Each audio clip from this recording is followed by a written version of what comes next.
दशरथ सोत अवध बिहारी करिए भोजनिया।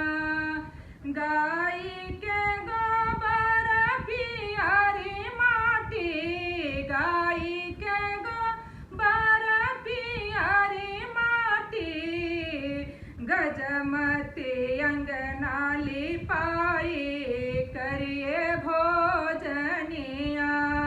चंदन काठ के पिढ़ाई धरावल, चंदन काठ के पिढ़ाई बनावल, ठहरन ठहरन धरायो करिए भोजनिया। पूरी मिठाई में अधिक बनायो, ले दहिया में बुरायो करिए भोजनिया। जे वहीं बैठल रामचार भैया, जे वहीं बैठिल रामचार भैया, परिना सखिन सब गारी करिए भोजनिया।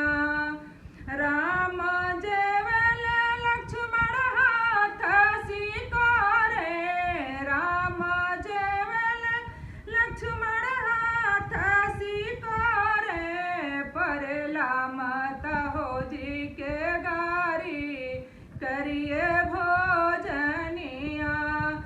ऐसन गारी के गारी न कहियो, ऐसन गारी के गारी न कहियो, ये गारी प्राण से प्यारी करिए भोजनिया। ये गारी प्रेम से प्यारी करिए